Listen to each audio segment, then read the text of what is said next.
OK. Il est 13 heures, donc nous allons commencer. Bienvenue à tous. Mon nom est Stéphanie Ekstrom et je suis la directrice du développement communautaire de la Research Data Alliance aux États-Unis et je suis l'hôte du webinaire d'aujourd'hui qui est intitulé Rendre les données accessibles par la publication de métadonnées structurées sur le web. Avant de commencer la présentation d'aujourd'hui, j'ai quelques informations à partager avec vous au sujet de la RDA et encore une. Excusez-moi, je ne partage pas encore mes diapos. Parfait. Pouvez-vous voir mes diapositives? OK, c'est parti. Donc, j'ai quelques remarques administratives à vous partager aujourd'hui à propos du webinaire. Donc, la Research Data Alliance, c'est une communauté mondiale de plus de 12 861 experts en données de 148 pays qui collaborent et construisent des ponts sociaux et techniques permettant le partage et la réutilisation ouverte des données. Les membres de la RDA se réunissent au sein de groupes de travail, de groupes d'intérêt exploratoire et de groupes de communautés de pratique auto-formés, les COP. Excusez-moi, je m'excuse, mon chien parle. Mon chien à moi, pardon. Pour échanger des connaissances et des découvertes, discuter des obstacles et des solutions potentielles, définir des politiques et tester des normes. Bon nombre des 88 groupes actifs ont produit des résultats pour améliorer et faciliter le partage et la réutilisation des données au niveau mondial. Je m'excuse. La RDA a 30 groupes nationaux qui supportent les initiatives des membres de la RDA en leur offrant une plateforme pour interagir au niveau mondial. Ces groupes nationaux peuvent être des pays individuels ou un groupe de pays. Par exemple, il existe une région des Amériques qui comprend tous les pays d'Amérique du Nord et d'Amérique latine. Il y a également 5 régions contributrices, l'Australie, le Canada, l'Union européenne, je m'excuse, la France et les États-Unis, qui fournissent chacune les ressources nécessaires pour soutenir et maintenir les opérations mondiales de la RDA. La RDA US est l'une de ces régions reconnues avec plus de 2650 membres de la RDA. En plus de fournir des ressources pour soutenir les opérations mondiales, la RDA US soutient également la communauté globale de la RDA en accueillant et en coordonnant des activités de la communauté, y compris cette série de webinaires qui présente les résultats des groupes de travail et d'intérêt et qui présente également une série de podcasts avec des entretiens et des discussions avec les coprésidents des groupes de la RDA nouvellement approuvés. Et nous accueillons également une série en Amérique latine comme moyen de présenter la communauté de la RDA là-bas. En plus des 5 régions contributrices, il y a également 58 membres organisationnels qui contribuent également aux opérations mondiales de la RDA et 12 membres affiliés qui soutiennent la RDA de diverses manières. Le webinaire d'aujourd'hui sera traduit en direct de l'anglais vers le français et l'espagnol. Si vous souhaitez écouter une traduction de ce webinaire, vous pouvez sélectionner le globe au bas de votre écran de contrôle Zoom et rejoindre cette chaîne. Nous allons également enregistrer le webinaire d'aujourd'hui en anglais, en français et en espagnol et nous ajouterons un lien vers les enregistrements sur la page du webinaire du site de la RDA, possiblement à la fin de la journée demain. Nous avons prévu du temps à la fin du webinaire pour les questions. Nous vous demandons d'utiliser la section questions-réponses de votre panel Zoom de manière à ce que nous puissions avoir l'enregistrement des questions. Nous n'allons pas utiliser la main levée ou le chat pour les questions d'aujourd'hui. S'il y a plus de questions que le temps disponible pour y répondre, nous vous transférerons les questions sans réponse dans un document et nous enverrons les réponses à chacun d'entre vous après le webinaire. OK, je pense que c'est tout pour les remarques administratives. Merci pour votre écoute et je vais passer la parole à Mingfen qui va qui va passer la parole à Leila pour nous présenter les intervenants. Hello, everybody. Bonjour à Thank tous. you very much for the introduction. Stéphanie, je te Before remercie we beaucoup start our session for today, we are going to d'avoir present présenté notre session d'aujourd'hui. Nous allons some présenter main outputs from the research quelques-uns des résultats principaux schemas group that recently des finished its work. So today schémas we de have two données. co-chairs of this Aujourd'hui, nous work. avons First, we will have 2 personnes de Fang Wu notre groupe. Premièrement, nous allons avoir from Ming Fang Wu Australia Commons. du As you can groupe imagine, de she's recherche de données en currently Australie. a senior researcher Elle est and une spécialiste senior de recherche et données by both et elle Maxine permet de rendre les second speaker données. today will be On peut Leila. découvrir les données. Miss Leila Yael Castro. Interprète s'excuse, je n'ai I'm pas the compris cette Spanish partie. Information Center for Je Library m'appelle Education Leila at Jael Google Castro Academy. et je And travaille I'm en the dissemination Allemagne technologies team. pour le Centre d'information We pour les work sciences in de la vie. research and development Nous and travaillons sur la combine recherche et le développement. Nous the combinons les technology with données machine learning, et les technologies pour l'apprentissage, mostly based on principalement basées and sur also an information Vitatu. retrieval and recommendation system. Et nous allons vous If you présenter les open recommandations. Si vous Power pouvez BI, passer à la you will go diapo to the suivante, s'il agenda vous for plaît. today. Nous allons passer à travers So, l'ordre as du you jour see, pour aujourd'hui. we Comme vous already pouvez le voir, nous avons déjà fait la présentation à la RDA, and we will introduce RDA-US, the presenter. et nous avons présenté Remember, please, to les use présentateurs. question and answers for any of your questions. Rappelez-vous d'utiliser la partie questions et réponses Some pour samples toute question que vous puissiez avoir. and Nous allons an avoir introduction to the deux working group présentations. La première va être une présentation will du groupe de travail et des data données avec Ming, then I will come back qui va développer ce sujet. Ensuite, je reviendrai avec vous pour vous montrer les lignes directrices structure metadata qui ont on été the publiées website sur and les then we will go back métadonnées sur le site web. Et ensuite, nous reviendrons à Ming, qui vous parleront des concordances et certains des outils. Et elle parlera également un peu de l'adoption de ces lignes directrices. Nous allons ensuite passer à une partie de questions-réponses. Encore une fois, rappelez-vous d'utiliser la section questions-réponses plutôt que le clavardage ou la main levée parce que nous ne vérifierons que les questions-réponses. Et ensuite, je vais terminer suivi de Stéphanie. Donc, je vais te dire, Ming, la parole est à toi.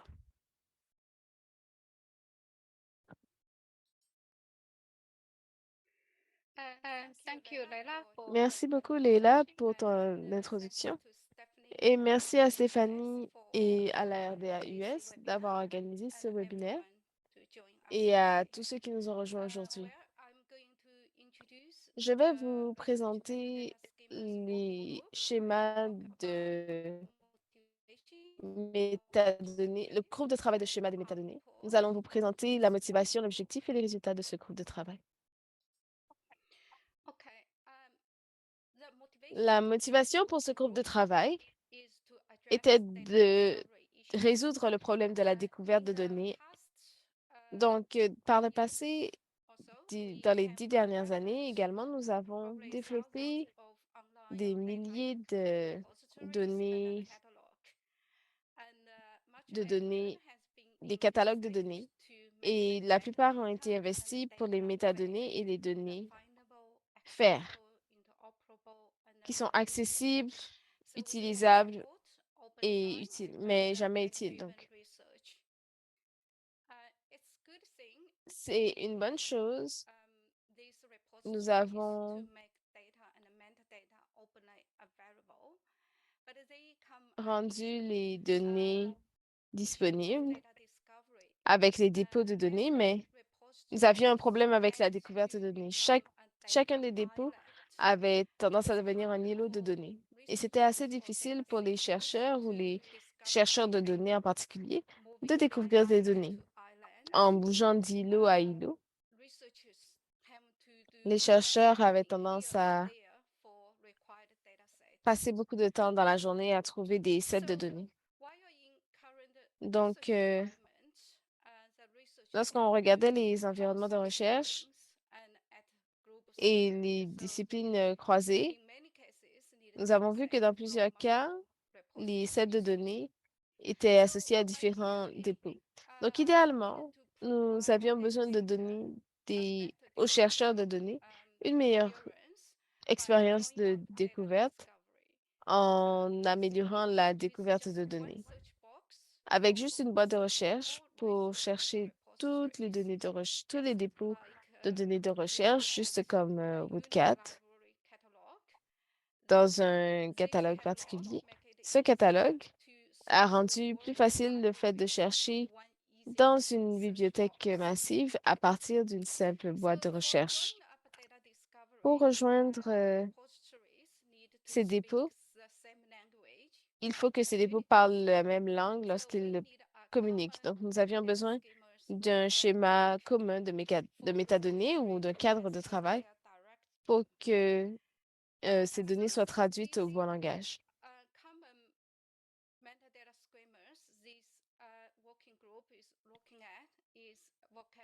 Schéma.org, un-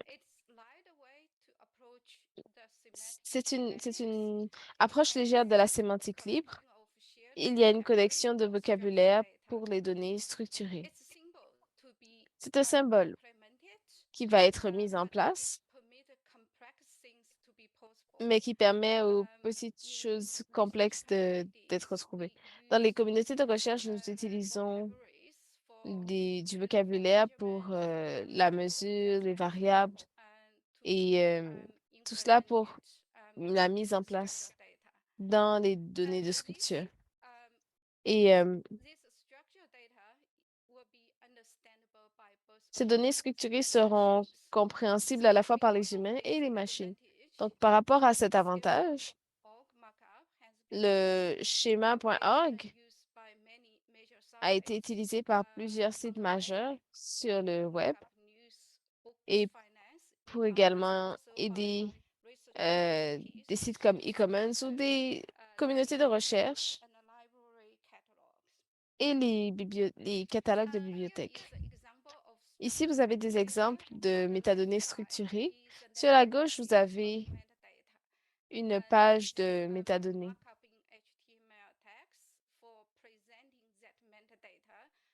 Vous avez une page qui présente les métadonnées.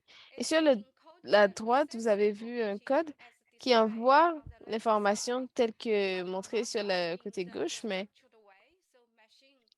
en écrivant les étapes pour que les machines puissent les lire de manière séparée. Donc, si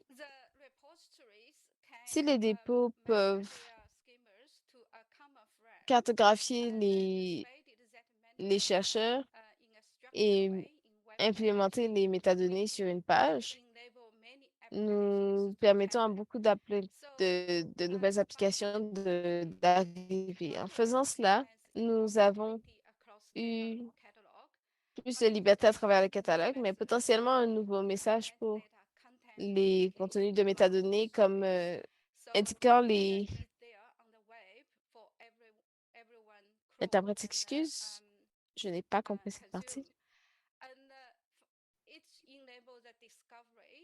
Ça permet la découverte des données en accordant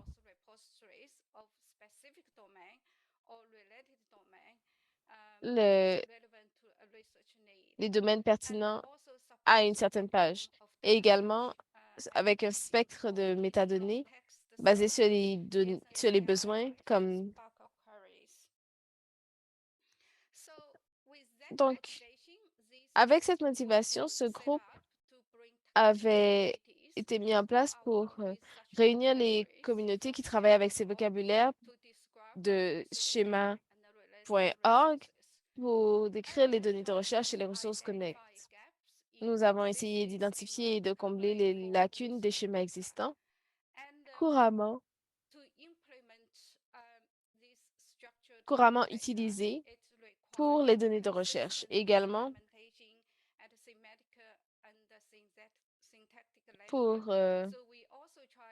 nous avons également essayé de donner des lignes directrices pour les communautés dont les besoins ne sont pas satisfaits par les schémas de métadonnées existants comme schéma.org et fournir des lignes directrices pour proposer des extensions.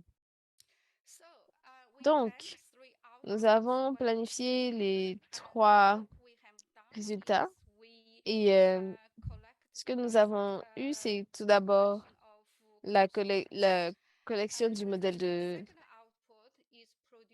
concordance. Le deuxième résultat, c'était de produire un document d'orientation dont nous allons parler un peu plus tard. Et le troisième résultat, c'est l'outillage. Donc, permettre aux gens de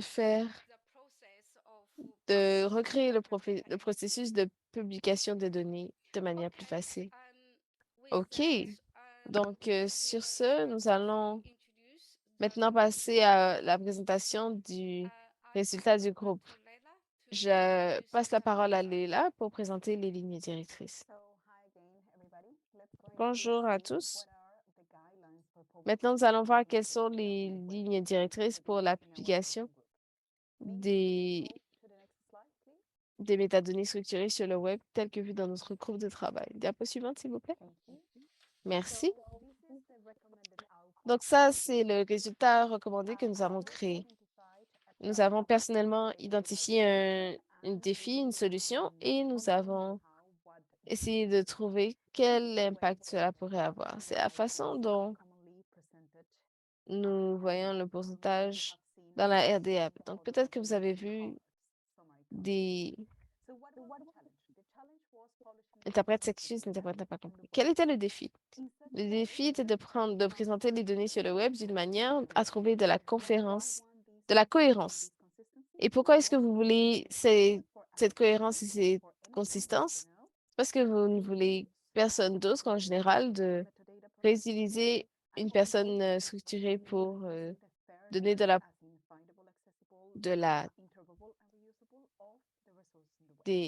pour les données ici. L'interprète s'excuse, la présentatrice va trouver. Donc, quelle était la solution? Nous avons créé ces lignes directrices et nous avons utilisé schéma.org comme étant la base pour ces schémas. Quel était le résultat? Le résultat a eu un impact sur les agrégateurs de données et nous avons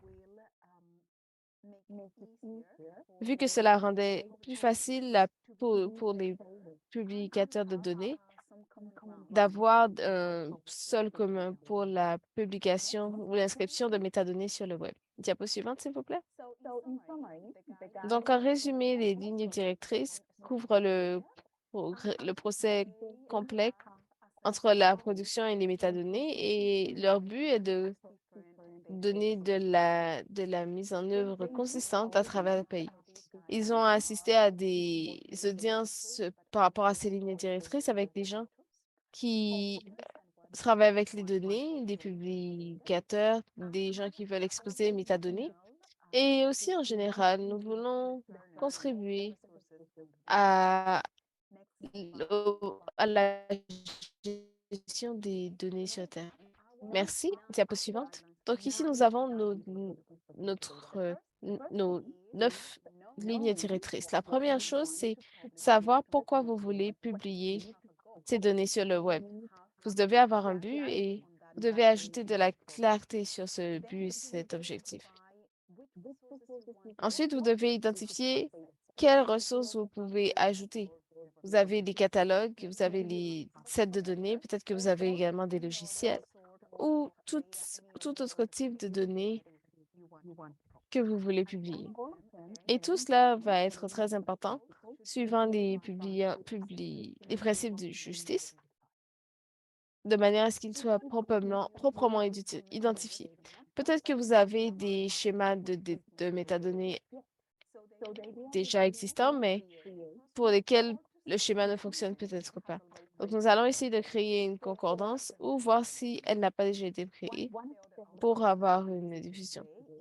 Certains ne sont pas des dessins que j'ai produits aujourd'hui. L'interprète n'a pas compris cette partie. Vous allez trouver qu'ils ont utilisé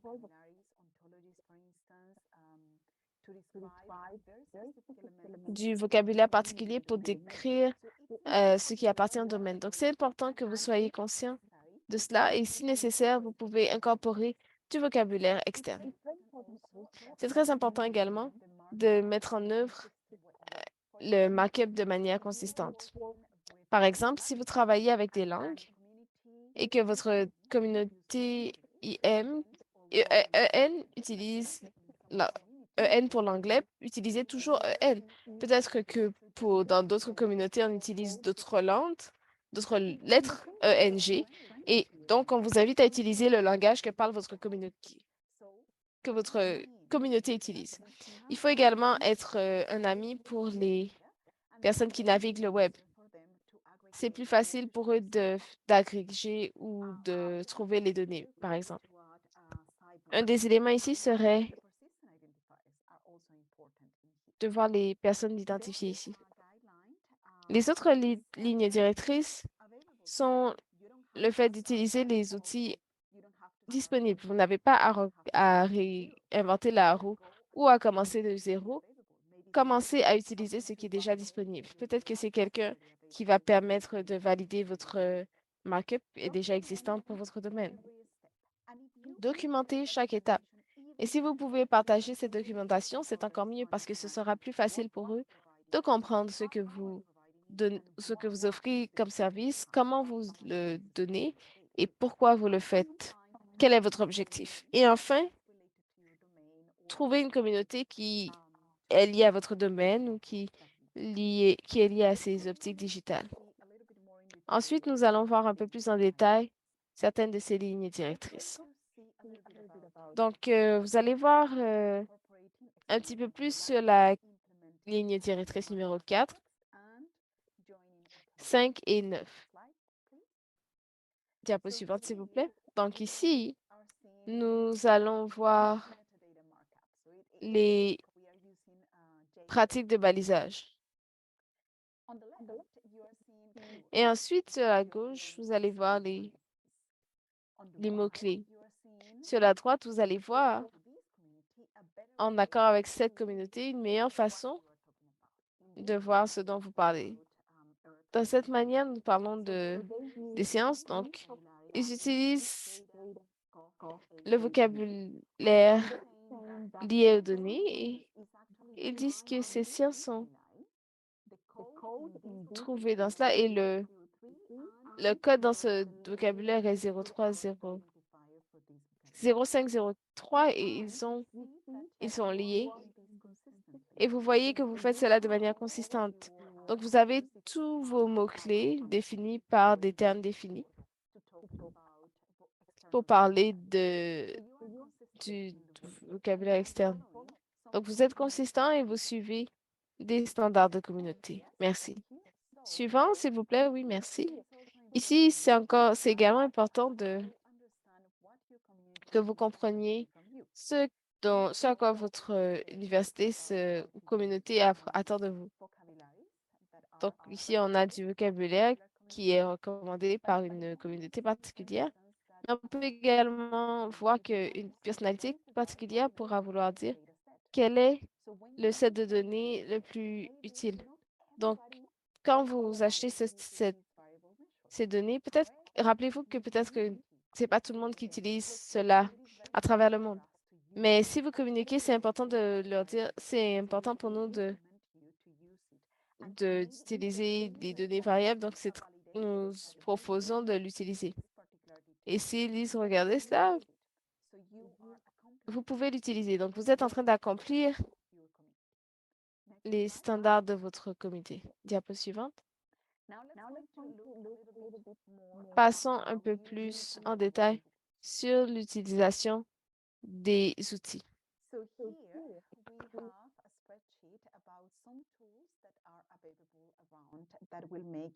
Ici, nous avons une page Excel avec une liste d'outils disponibles pour schéma.org. Nous avons une liste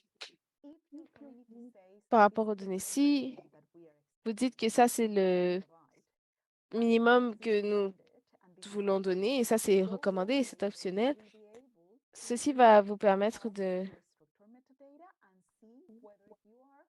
voir si vous êtes si vous êtes en accord avec le minimum, le recommandé ou l'optionnel.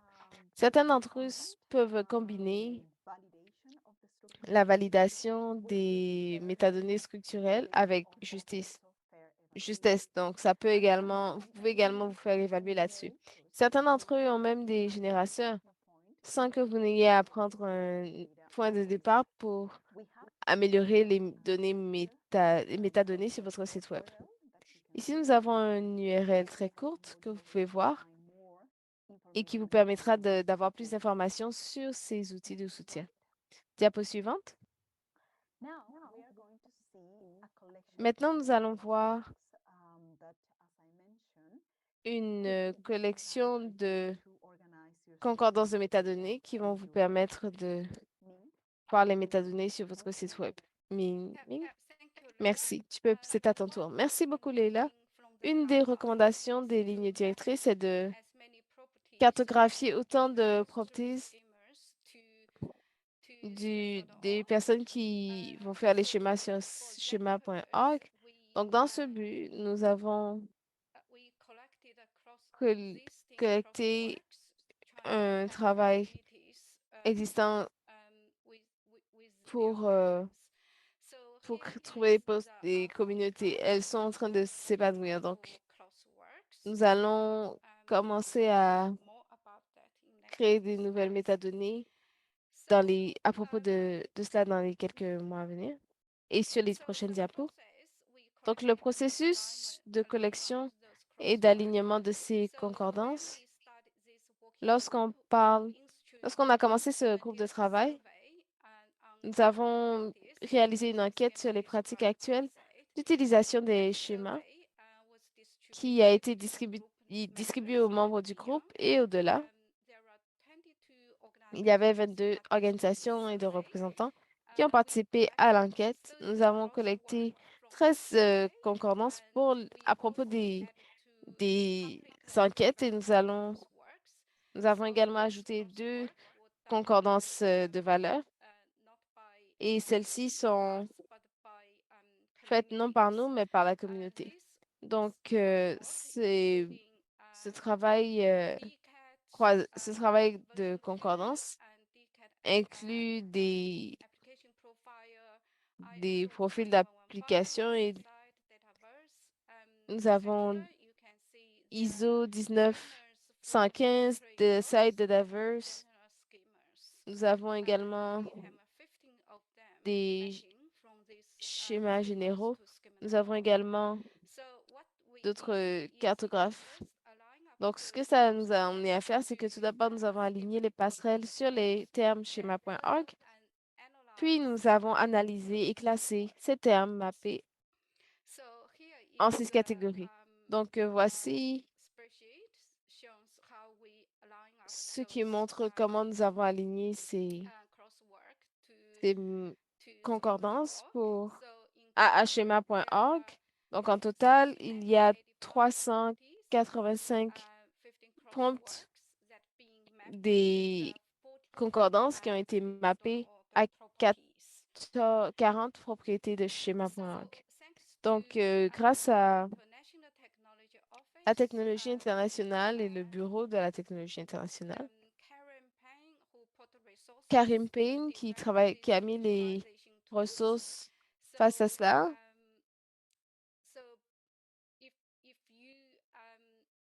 Si vous, lorsqu'ils font ils font le mappage des données, ils peuvent utiliser une propriété. Vous pouvez voir quelle source est sortie en premier et comment cela est lié à différents groupes de travail. Donc, si vous êtes intéressé, il y a des photos qui sont liées et que vous pourrez consulter. Donc, nous avons fait un seul et non pas 6, 7 de concordance. Nous avons catégorisé les cartes en 6 catégories par information nationale. L'interprète s'excuse, l'interprète n'a pas compris cette partie. Nous avons les métadonnées techniques, les métadonnées de droit et les métadonnées de préservation. Ici, cela indique, entre parenthèses, combien de sources sont présentes. Donc,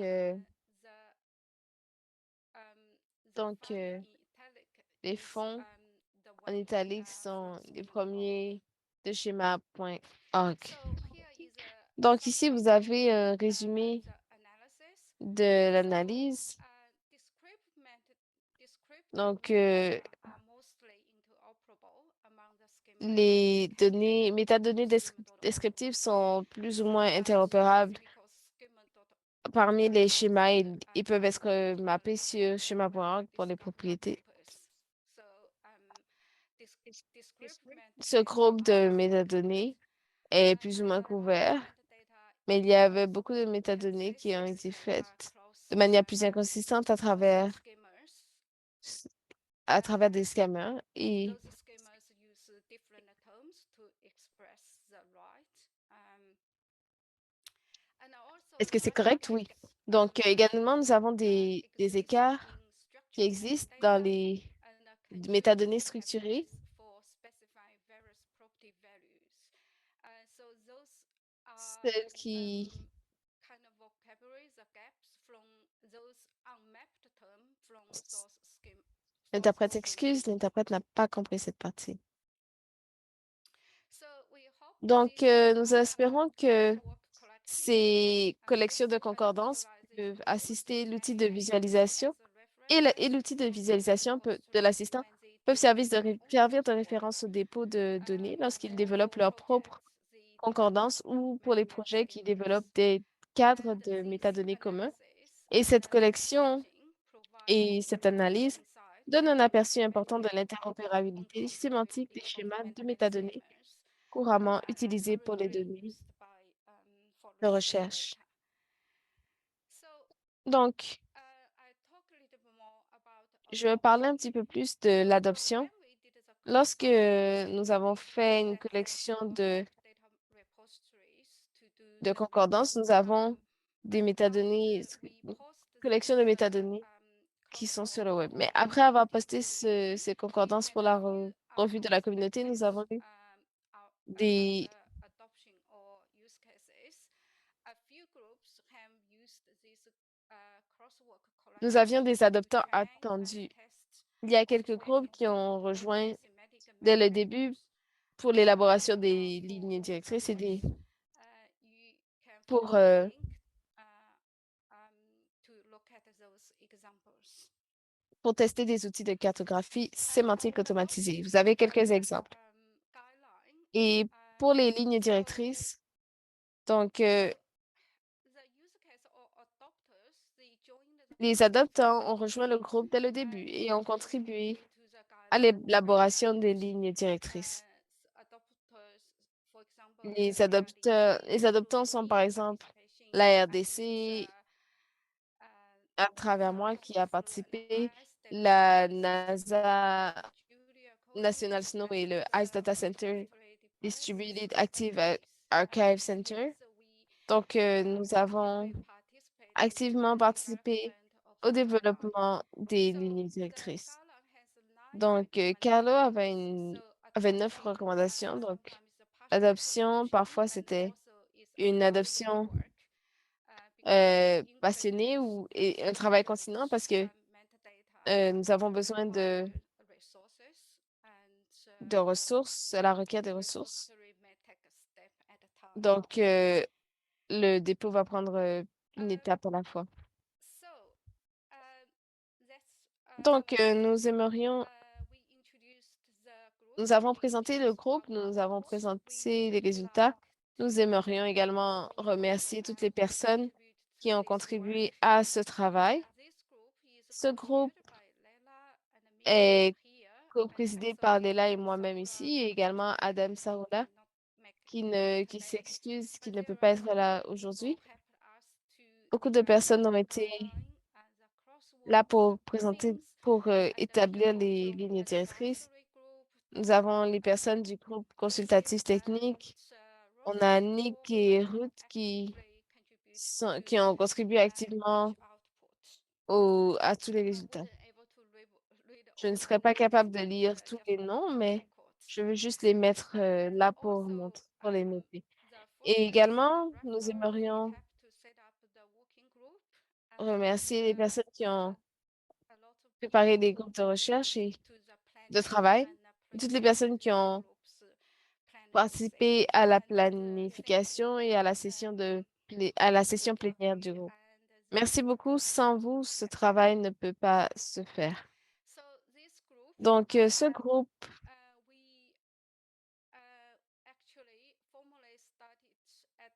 nous avons nous sommes en ce moment à la plénière. Nous avons commencé à la plénière 14 et nous avons terminé à la plénière 18. Nous sommes passés en mode de maintenance et sommes maintenant en train de penser à... L'interprète n'a pas compris cette partie. L'interprète That's s'excuse. it. C'est tout Leila, pour moi. I'm handing Leila, over to you now. je te passe la parole maintenant. Thank you, Ming. So Merci let's beaucoup, Ming. Donc, start nous with allons question and answer commencer session. notre session de There have been two questions-réponses. questions that Est-ce have been que already nous avons eu answered, deux questions and I'm going to inform what qui n'ont they pas été were déjà about. répondues? Je vais juste One question about dire ce dont elle DOI. parlait. So Il y a une we question sur le DOI. so you should all be able to see Donc, the vous devez tous être capables de les voir normalement pour ces questions. we put there the DOI to Nous avons mis les DOI vers les lignes directrices support et le lien vers les outils de soutien que nous avons présentés dans cette partie des lignes directrices. Est-ce qu'il y avait d'autres questions? Est-ce que les diapositives seront disponibles quelque part en ligne? Oui, nous allons les poster quelque temps après. Nous allons mettre l'information sur les diapositives. L'enregistrement sera également disponible. Donc maintenant, on va passer à quelques réponses en direct. Nous avons deux questions. Merci. Je vais lire la première. Quelles sont les raisons les plus engageantes que vous présenteriez à un fournisseur ou à une plateforme de dépôt pour commencer à fournir des métadonnées chez vous? Je vais vous donner ma réponse et peut-être que Ming peut complémenter les choses, compléter les choses. Donc, je vais premièrement commencer avec les premières lignes directrices. Quel est le but du travail que vous voulez pouvoir? Vous devez avoir cela en très clair parce que sinon, ça ne parle pas de à quel point quelqu'un d'autre externe peut vous présenter. On ne va juste pas s'intéresser. Si un docteur vous dit, regardez, prenez le médicament, mais vous procrastinez, vous n'allez pas le prendre, peu importe les bonnes raisons de les prendre. Donc, c'est plus ou moins ce que je dirais. Est-ce qu'une analogie de ce que nous pouvons prendre? Ensuite, quelles sont les raisons pour lesquelles vous pourriez, pardon, utiliser pour que les gens regardent la possibilité de donner des balisages schémas? Premièrement, c'est parce que c'est devenu le standard pour tellement d'objets sur le web. Si vous allez en ce moment sur les plateformes, vous allez voir maintenant qu'on vous donne un résumé. Si vous cherchez un film, par exemple, vous allez avoir des ressources non seulement sur ce film, mais ça va également vous dire qui était le directeur, qui sont les acteurs principaux ou l'actrice principale. Est-ce qu'il y avait de la place pour le groupe? Qu'est-ce qui serait similaire pour lui? L'interprète n'a pas compris cette partie. Pour les buts de recherche, vous allez avoir besoin des sets de données et vous allez pouvoir trouver des sets de métadonnées, de données. Ils sont, ils sont là pour créer la désagrégation des données qui prévalent. Vous allez également trouver que vous allez également trouver ce que votre communauté attend de vous. Donc, je dirais que, bien sûr, ça ne pourrait pas, ça pourrait l'être ou non, dépendant de ce que vous voulez soutenir ou ce que vous pouvez donner. Une autre raison, c'est que nous n'allons pas interférer avec l'expérience utilisateur de votre site web parce que vous pouvez injecter JSON LD. JSON, c'est un format qui est utilisé pour les choses, surtout les métadonnées sur le web, et vous pouvez faire cela. Donc, premièrement, vous faites le rendu de la page pour les utilisateurs de fin et ensuite vous passez au rendement des autres pages. Voici les raisons que j'imagine en ce moment. Je ne sais pas, Ming, si tu as d'autres commentaires pour ces questions. Yes, I Oui, think donc je pense que you talk about all those good vous parlez de reasons, toutes ces bonnes raisons, vous to savez, publish a structured metadata de with publier discovery des métadonnées, de les rendre researchers découvrables et discovery experience, but et également toucher les chercheurs qui ne sont pas encore découverts, mais j'aurais également simplifié en disant que les façons d'avoir les dépôts de données, beaucoup d'interprètes n'ont pas compris cette partie. Je prends l'exemple d'un partenaire, l'un de nos partenaires habituellement, nous avons ces métadonnées OIA et PMH et la mise en place de la structure des métadonnées a fait qu'ils sont venus nous parler en disant, maintenant nous sommes là, nous avons publié des métadonnées structurées et est-ce que vous pourrez avoir nos métadonnées qui seraient envoyées ici en tant que données de métastructure? Donc, nous essayons de simplifier la façon dont les dépôts vont avoir des métadonnées plutôt que de prendre des histoires. Donc, si nous pouvons réduire cela, il y aura moins de streaming sur les réseaux et vous allez peut-être avoir besoin d'éteindre les 10 mappings au maximum. Mais l'interprète s'excuse, il n'a pas compris cette partie. Merci beaucoup. Nous avons une deuxième question ici. Quel est l'obstacle le plus important s'ils fournissent déjà des métadonnées qui correspondent aux métadonnées DataSite? Je vais laisser la réponse à... Je vais te laisser la réponse. Je suis désolée, je regardais le chat, donc les gens ont des mains levées. Est-ce que vous pourriez mettre vos questions dans le question-réponse si vous avez des questions? Donc, je m'excuse. Léla, quelle était la question? Oh, et comment est-ce qu'on évalue les... Non, c'est pas cette question. Ça, c'est la prochaine. Je suis encore sur la question précédente. Quel est l'obstacle le plus significatif s'ils fournissent déjà des métadonnées qui correspondent aux métadonnées DataSite? OK, donc le- elles sont significatives pour les autres si vous avez déjà aligné vos données sur les données méta de site. Je ne pense pas qu'il y aurait une difficulté parce que DataSite peut avoir une structure de métadonnées de schéma.org. Si vous allez sur DataSite, vous allez pouvoir voir qu'ils ont cette option. Donc, si vous avez déjà une cartographie vers DataSite, je pense que c'est plus facile d'utiliser notre propre mappage plutôt que celui de schéma.org. Donc, la collection de concordances que nous avons collectées est est un mappage de DataSite vers schéma.org. Donc, si vous allez au schéma de DataSite avec schema.org, vous allez voir ce qui se passe. Vous pouvez vérifier comment ces données expriment. L'interprète n'a pas compris cette partie. Merci beaucoup, Ming. J'ai, j'ai, je vais répondre à cette question. Maintenant, nous allons passer à la prochaine question. Comment est-ce que vous évaluez l'augmentation dans la visibilité, la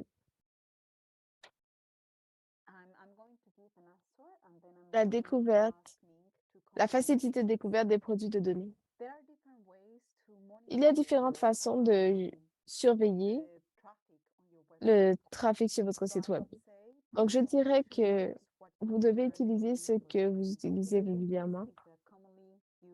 Souvent, c'est communément connu. Vous allez recevoir si vous recevez plus de visites, si vous êtes plus visuel ou on peut tous vous découvrir. Vous n'avez pas besoin d'intégrer des statistiques ou des livres de données ou tout cela. Parce que si vous êtes agrégé par un agrégateur de données qui va exposer les métadonnées supplémentaires de votre site web, nous n'allons pas voir ça comme vous voulez. Mais nous allons voir cela à travers votre livre de données. Et ça a l'air d'être un outil pour les sites web. Ming, est-ce que tu veux ajouter quelque chose? Je pense que tu as couvert de tout. Je n'ai pas de commentaires additionnels. Parfait, donc je vais marquer cette question comme répondue en direct. Est-ce que nous avons d'autres questions? OK, oui, nous en avons une.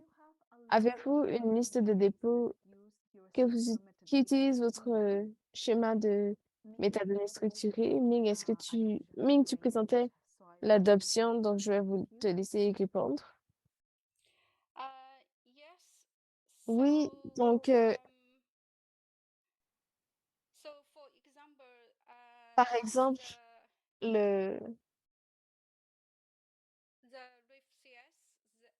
RIFCS, WebCS, Z1 les used by aides IRDC, qui sont utilisées par Australia, le ARDC, and le you Centre de can go recherche our de données en repositories, Australie. Vous pouvez regarder le dépôt yes, et you can oui, recommend. You can see vous allez pouvoir voir report. que You can see how que that le rapport, vous allez pouvoir voir metadata comment embedded, ces and also structures de if you want métadonnées to make sont live implémentées. Vous another pouvez également aller sur repository, DataOne. you can Un autre dépôt qui use utilise, structured metadata je pense que c'était implementation pour that provide you.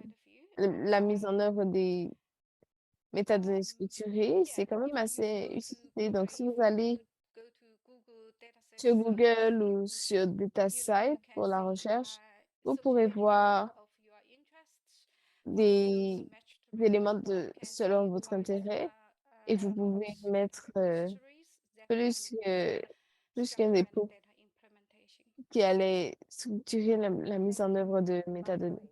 Merci beaucoup, Heidi. En passant, si vous avez ou si vous êtes quelqu'un qui donne des données et vous êtes intéressé à mettre cela en œuvre, il vous faut, et qu'il vous faut de l'aide, que vous avez des questions sur les lignes directrices, vous ne savez pas où commencer, nous serons très heureux d'avoir de vos nouvelles. Je vais marquer cette question comme étant répondue et maintenant nous allons passer à la prochaine question. Est-ce qu'il y a des problématiques de sécurité en publiant les métadonnées de cette manière? Je vais prendre cette question. Ça dépend de vous, ce que vous exposez comme métadonnées sur le web. Donc, s'il y a des choses que vous ne voulez pas exposer, ne le faites pas. Et ensuite, vous ne montrez pas quelque chose que vous ne souhaitez pas montrer. Il y a également quelques inquiétudes en ce moment au fait d'être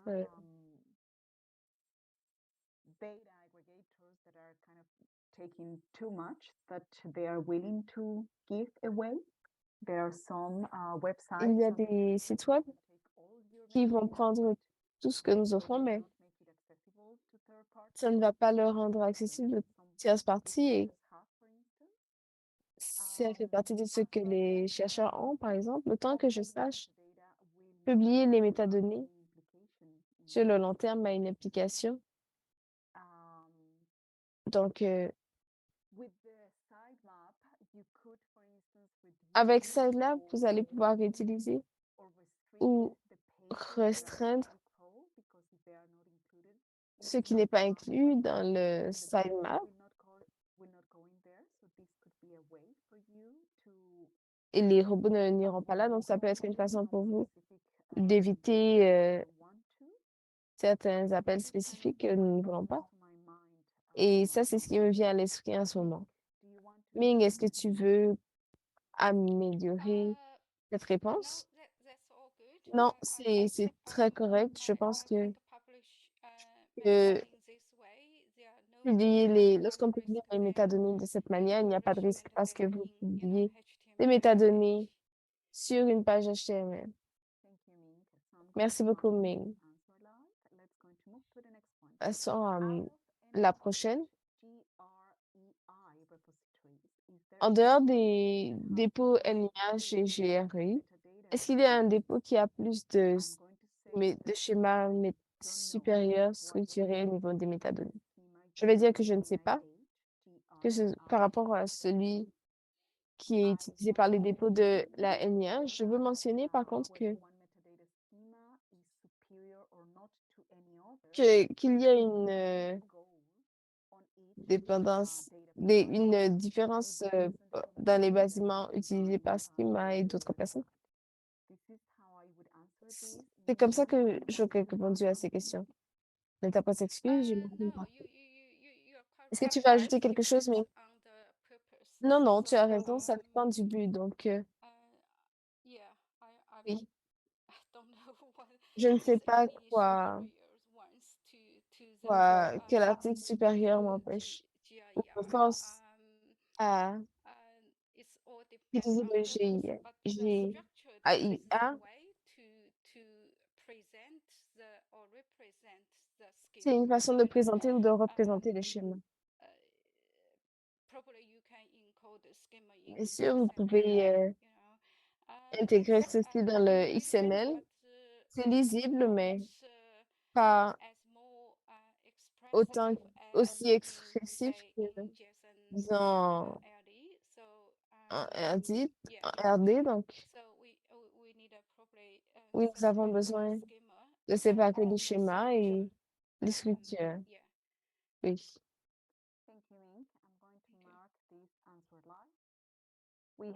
Merci beaucoup, Ming. Je vais marquer cette question comme répondue sur le live. Nous avons une autre question. Je vais te demander de taper la réponse. Quel est le lien pour la visualisation Yeah. des So now concordances? I'm Oui. sharing the Et je slides. vais You partager can maintenant go les back diapositives and parce que find the je link. n'arrive pas à retourner en arrière avec cette machine. Yeah. Donc, nous allons avoir cette réponse dans un moment.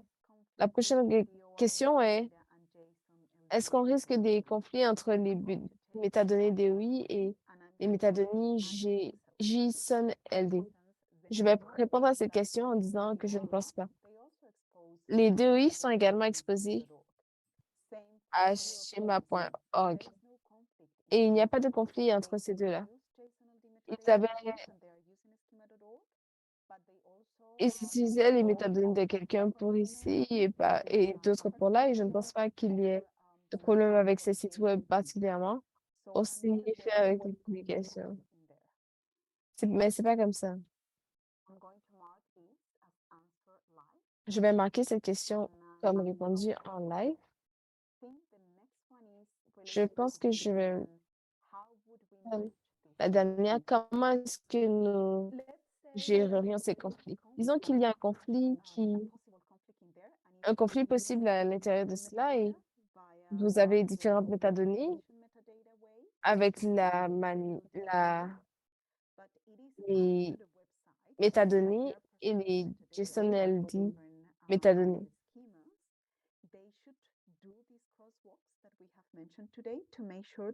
Ils devraient mettre cette icône de manière à nous assurer que nous avons des données consistantes. Donc, ce serait la façon de gérer des conflits possibles. Nous juste nous assurer que nous marquons les schémas de manière à les utiliser. Ça pourrait être aussi que certaines métadonnées vont vous offrir quelque chose que vous pouvez exprimer dans un, mais pas l'autre de l'un. Donc, il faut faire attention au type d'information, mais ce ne serait pas un conflit. Dans beaucoup de cas, parce que certains d'entre eux sont des métadonnées strictes, il y a des métadonnées qui peuvent se parler. Donc, pour avoir cet identifiant unique mondial par rapport à chaque schéma de métadonnées que vous utilisez, vous pouvez avoir des agrégateurs de données qui vont cartographier les métadonnées venant d'un schéma et celles venant d'un autre et ils vont rejoindre ces métadonnées s'il y a quoi que ce soit de manquant entre les deux schémas de métadonnées. Et je vais marquer ces deux questions comme répondues en live, en direct. Et je pense que nous n'avons pas d'autres questions. Je peux voir que certaines questions n'ont pas eu l'opportunité de poser leurs questions parce qu'ils n'ont pas vu la section questions-réponses. Je vais dire que l'équipe technique de la RDA va regarder cela et peut-être faire d'autres tests. pour s'assurer que pour le prochain webinaire, tout le monde puisse voir les questions de la communauté. Nos excuses pour cela. Nous n'étions pas conscients de cela jusqu'à il y a quelques minutes, lorsque nous avons vu les commentaires dans le chat. Nous n'avons pas d'autres questions. Donc, nous n'avons pas d'autres questions ni de commentaires. Donc, nous allons vous donner des informations sur les dépôts GRIA. Donc, je vais marquer celle-là comme répondue en direct. Et je pense qu'on peut maintenant passer la parole à Stéphanie qui va fermer la session. Merci beaucoup à vous, Stéphanie, pour l'invitation. Merci beaucoup, Ling, pour toutes ces informations et merci beaucoup à vous tous d'avoir participé et tapé vos réponses. Merci beaucoup à chacun d'entre vous. Merveilleux, merci beaucoup, Ling. Merveilleuse question. Et je pense que nous y avons tous répondu, donc nous n'aurons pas besoin d'envoyer quoi que ce soit à quiconque. Donc, je veux remercier tout le monde d'être venu et tout spécialement, je veux remercier Ming-Feng et Leila d'avoir présenté et animé cette conférence. Je veux dire, ce webinaire aujourd'hui, et les membres du groupe de recherche sur les schémas de métadonnées qui ont fait partie de ce groupe de travail. Je veux remercier les personnes en coulisses, Megan et Rebecca, pour leur soutien technique aujourd'hui, l'Alliance de recherche numérique au Canada qui a organisé les services d'interprétation en français. Merci à notre interprète française Yanitza Cormano et merci à Federico Cetrangelo et Andrea Mora Campos de la Referencia qui ont organisé les services d'interprétation en espagnol aujourd'hui. Et merci à notre interprète espagnol Roxana Gutiérrez. Comme mentionné précédemment, les enregistrements de ce webinaire et ces diapositives seront disponibles sur la page webinaire du site de la RDA. Et j'ai posté ce lien dans le chat et dans le question-réponse. Nous avons un webinaire à venir cette année dans cette série et il aura lieu le mois prochain sur le groupe de travail sur les normes communes du DMP. Ce sera le mardi 22 novembre. Donc, notez cela. Nous avons également une série de webinaires podcast et nous en avons déjà 5 qui sont sortis sur notre plateforme de podcast et nous en avons un de plus qui s'en vient en novembre. Et ce sont tous les groupes qui sont passés déjà. Donc, vous pouvez les écouter. Ils ont besoin de votre aide pour découvrir ce qu'ils planifient. Et ensuite, la plénière de la RDA aura, la 20e plénière de la RDA aura lieu à Göteborg, en Suède.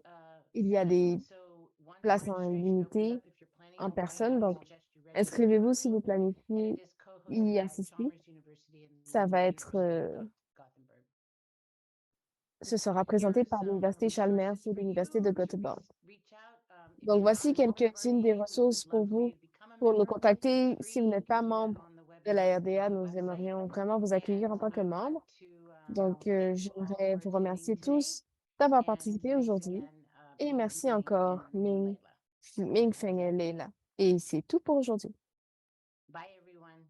Au revoir tout le monde.